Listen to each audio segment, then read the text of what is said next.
जळगाव नाशिकबाबत मुख्यमंत्री आणि उपमुख्यमंत्री निर्णय घेतील असं श्रीकांत शिंदे यांनी म्हटलंय।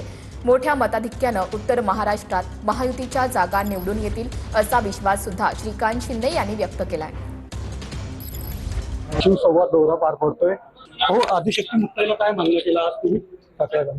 शेतकऱ्यांना बळ दे, बळीराजाला बळ दे, बळीराजाला चांगले दिवस जे रेशमा ताडी जे आहेत हे त्यांच्या निर्णयावर ठाम आहे बनतो। त्याच्यावरती माननीय मुख्यमंत्री असेल, उपमुख्यमंत्री महोदय असेल, हे जे ते बसून नाशिक असेल किंवा जळगाव असेल, हे दोघांचा निर्णय जो त्या ठिकाणी होईल आणि महायुतीचे उमेदवार मोठ्या मताधिक्याने निवडून येतील।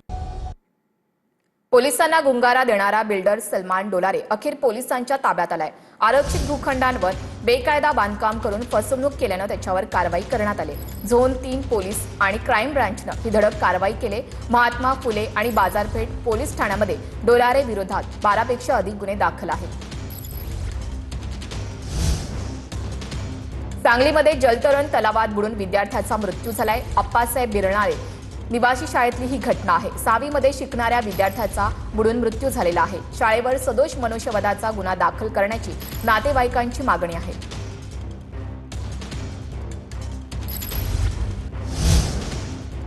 सायन पनवेल मार्गावर कार आणि बाईक चालकाची हाणामारी झाली। ओव्हरटेक केल्यानं दोघांमध्ये हाणामारी झाल्याची माहिती मिळते। हाणामारीचा व्हिडिओ सोशल मीडियावर व्हायरल झालाय।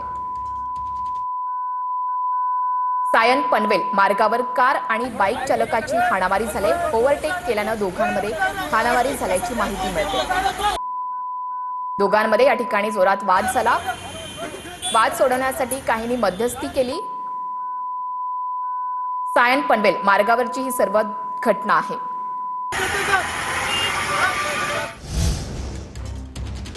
ठाण्यात भाजी विक्रेत्या महिलेला परप्रांतीय भाजी विक्रेत्यांनी त्रास देत मारहाण केल्याचा आरोप होतोय।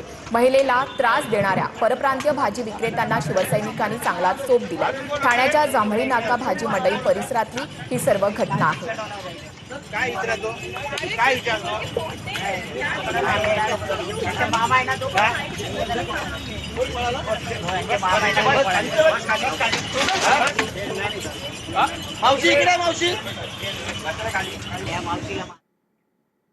खारघर रेल्वे स्थानक परिसर आता फेरीवाला मुक्त करण्यात आलाय। त्यामुळे प्रवाशांना मोठा दिलासा मिळालाय। अनधिकृत फेरीवाले हटवल्यानं रस्ता हा मोकळा झालाय। पनवेल महापालिकेकडून करण्यात आलेल्या या कारवाईनंतर प्रवाशांकडून समाधान व्यक्त केलं जात आहे। आपण ही 2 दृश्य पाहतोय। कारवाई आधीची या ठिकाणी खारघर रेल्वे स्थानकात फेरीवाले जमले होते, त्यानंतर कारवाई करण्यात आली। फेरीवाल्यांना हटवण्यात आलं। कारवाई आधीची ही एका साईडची दृश्य आपण पाहतोय, तर कारवाईनंतर हा सर्व परिसर मोकळा झालेला आहे।